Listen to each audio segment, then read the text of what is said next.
하나님 말씀은 예레미야 24장 1절에서 10절까지입니다.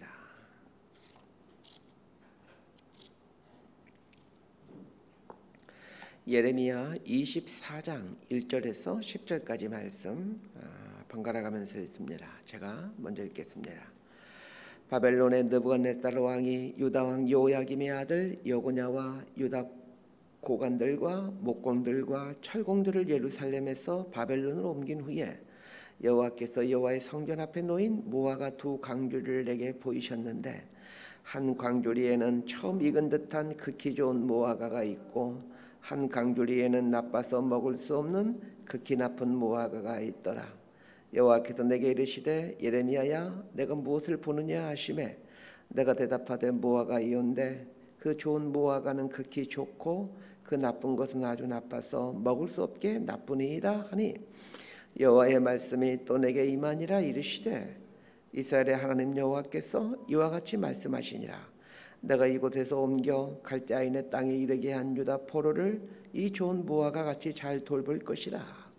내가 그들을 돌아보아 좋게 하여 다시 땅으로 인도하여 세우고 헐지 아니하며 심고 뽑지 아니하겠고 내가 여호와인 줄 아는 마음을 그들에게 주어서 그들이 전심으로 내게 돌아오게 하리니 그들은 내 백성이 되겠고 나는 그들의 하나님이 되리라.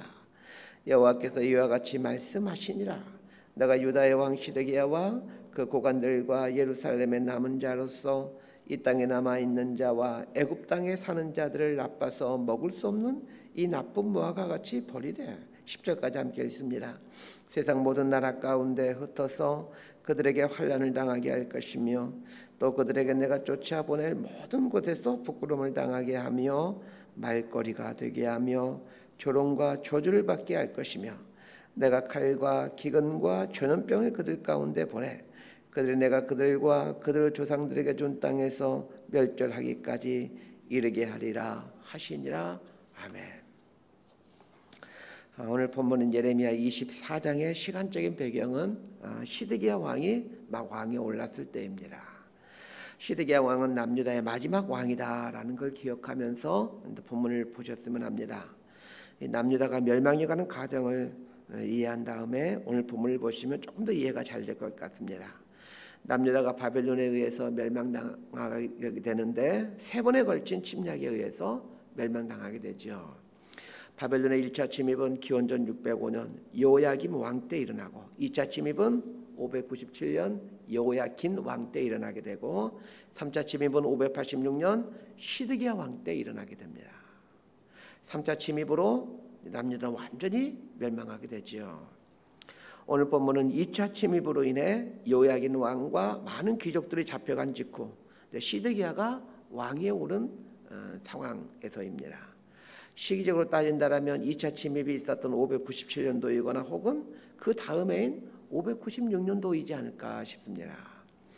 바벨론의 2차 침입으로 여호야긴 왕을 비롯하여 많은 귀족들을 비롯해서 또 많은 사람들이 포로로 끌려간 상황에서 하나님께서 예레미야에게 해주신 말씀이 어떤 말씀인지를 한번 보십시다. 1절에서 3절까지의 말씀 함께 읽습니다. 시작. 바벨론의 느부갓네살 왕이 유다 왕 요야김의 아들 여고냐와 유다 고관들과 목공들과 철공들을 예루살렘에서 바벨론으로 옮긴 후에 여호와께서 여호와의 성전 앞에 놓인 무화과 두 광주리를 내게 보이셨는데 한 광주리에는 처음 익은 듯한 극히 좋은 무화과가 있고 한 광주리에는 나빠서 먹을 수 없는 극히 나쁜 무화과가 있더라. 여호와께서 내게 이르시되 예레미야야 내가 무엇을 보느냐 하시매 내가 대답하되 무화과이온데 그 좋은 무화과는 극히 좋고 그 나쁜 것은 아주 나빠서 먹을 수 없게 나쁘니이다 하니 1절을 보면 바벨론의 느부갓네살 왕이 유다 왕 요야김의 아들 여고냐와 유다 고관들과 목공들과 철공들을 예루살렘에서 바벨론으로 옮긴 후에 이렇게 말하고 있는데 이건 2차 바벨론 침략을 말합니다. 597년도에 2차 침입을 하게 되는데 이때 바벨론의 느부갓네살 왕은 남유다를 침공하여 여호야긴 왕을 비롯한 많은 고관들과 기술자들을 잡아갑니다. 1절에 나오는 유다 왕 요야김의 아들 여고냐 이렇게 나와 있는데 이 사람은 여호야긴 왕을 뜻합니다. 2차 바벨론 침략으로 인해 왕을 비롯한 고위 관료들과 많은 기술자들이 다 끌려가게 되는데, 물론 상당수의 사람들은 이스라엘 땅에 남아있게 됩니다. 한번 여러분이 상상력을 동원하여 이 당시에 그 이스라엘의 어떤 분위기, 또 이스라엘 백성들의 가장 큰 어떤 논쟁, 어떤 화두, 이런 것들이 무엇일지를 한번 상상해 보시길 바랍니다. 바벨론의 2차 침략으로 인해 왕을 비롯한 고위 관료들 그리고 상당수의 기술자들이 지금 바벨론으로 사로잡혀간 상황입니다. 여전히 남유다에는 많은 사람들이 남아 있습니다. 자, 여러분이 이제 이 시대에 살았던 사람이라면 이 두 그룹 중에 어느 그룹에 속해 있을 것 같습니까? 정확히 말한다면 어느 그룹에 속해 있고 싶으십니까? 바벨론으로 포로로 잡혀간 그룹에 속해 있고 싶으십니까? 아니면 남유다에 남아있는 그룹에 속해 있고 싶으십니까? 아마 대부분의 사람들이 남유다에 남아있는 그룹에 속해 있고 싶어 할 것입니다. 남유다에 남아있는 사람들은 바벨론의 조공을 받아야 되는 의무는 갖고 있지만 바벨론의 포로로 끌려간 사람들보다는 더 나은 형편에 있다라고 생각할 겁니다. 바벨론의 2차 침략 후 이스라엘 백성들의 어떤 인생 주제, 인생 화두는 누가 더 운이 좋은가? 누가 더 괜찮은 형편 가운데 있는가였습니다. 바벨론으로 끌려간 것이 운이 좋은 일인가? 이스라엘 땅에 남아있는 것이 운이 좋은 일인가가 이 당시 백성들의 가장 큰 주제였을 것 같습니다. 이에 대해 하나님께서 무화과 두 강줄이 환상을 통해 이스라엘 백성들이 갖고 있는 이 인생 주제에 대한 답을 제공해 주고 계십니다. 하나님께서 예레미야에게 환상을 주시는데 성전 앞에 무화과 두 강줄을 보여주십니다. 무화과 두 강줄이가 성전 앞에 있는데 한 강줄에는 아주 좋은 극상품의 무화과가 담겨 있고 다른 강줄에는 다 썩어 먹을 수 없는 나쁜 무화과가 담겨 있습니다. 하나님께서 예레미야에게 이 환상을 보여주신 이유가 무엇이겠습니까? 이 당시 이스라엘 백성들의 가장 큰 인생 주제였던 바벨론의 포로로 잡혀간 사람들과 이스라엘 땅에 남아있는 사람들에 대한 어떤 해석을 해주기 위함입니다. 자, 4절부터 7절까지 말씀 함께 읽습니다. 시작. 여호와의 말씀이 또 내게 임하니라. 이르시되 이스라엘의 하나님 여호와께서 이와 같이 말씀하시니라. 내가 이곳에서 옮겨 갈대아인의 땅에 이르게 한 유다 포로를 이 좋은 무화과 같이 잘 돌볼 것이라.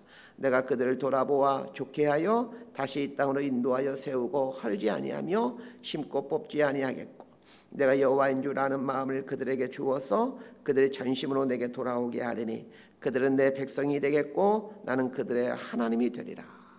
하나님께서 예레미야에게 보여준 두 무화과 강조리 중 좋은 무화과가 담긴 강조리는 바벨론으로 끌려간 사람들을 의미하고 썩은 무화과가 담긴 강조리는 이스라엘에 남아있는 사람들을 의미한다라고 말씀하십니다. 우리의 생각과는 정반대의 말씀을 하고 계십니다.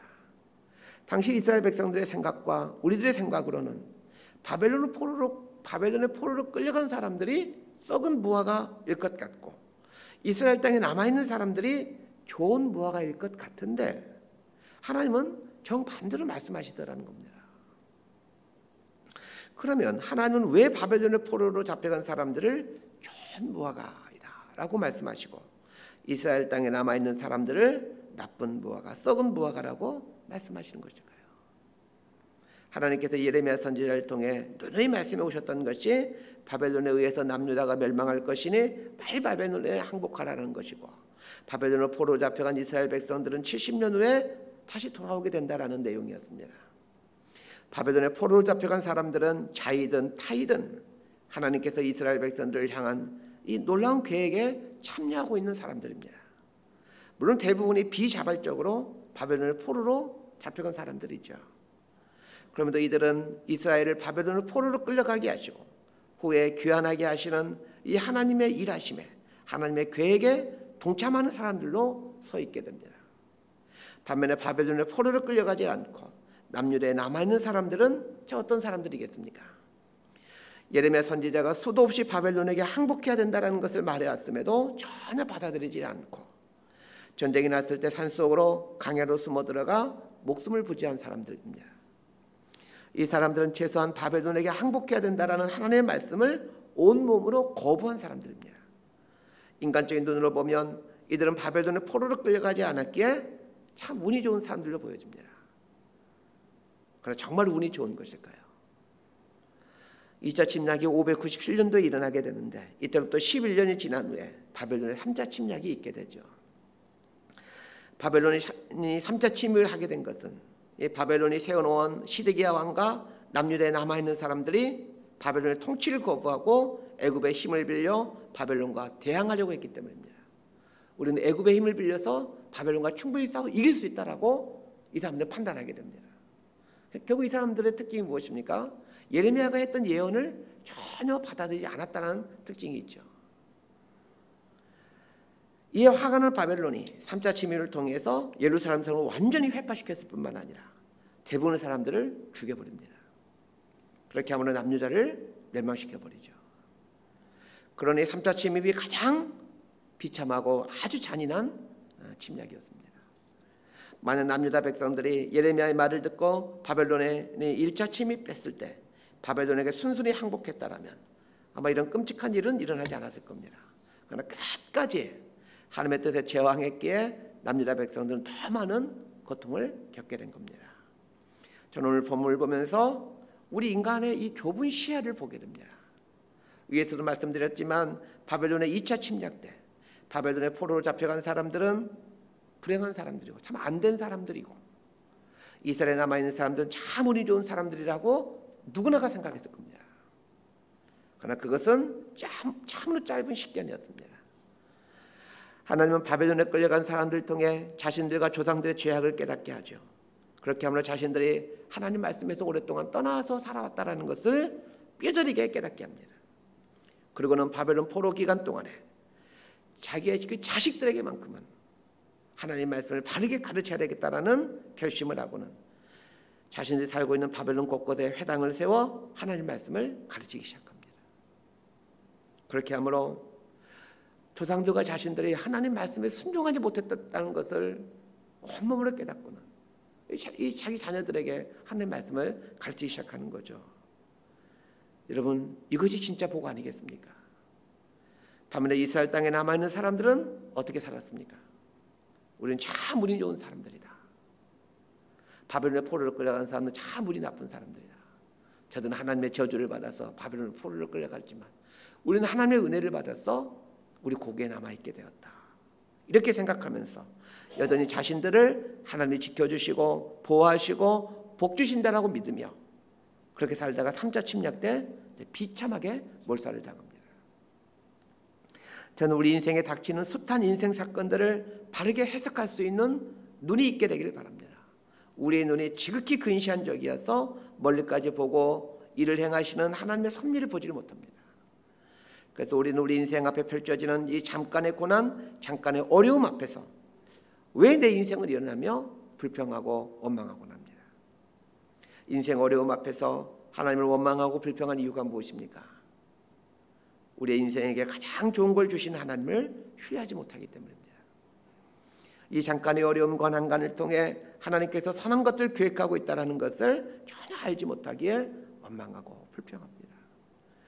오늘 본문 앞에서 이런 눈을 가졌으면 합니다. 우리 인생에 닥치는 어려움, 고난, 난관을 통해 하나님께서 선한 것들을 계획하고 있다라는 걸 믿고 하나님이 주신 이 어려움, 고난, 난관을 수용하는 자세를 가졌으면 합니다. 믿음이란 주어진 상황을 수용하는 능력입니다. 왜 그렇습니까?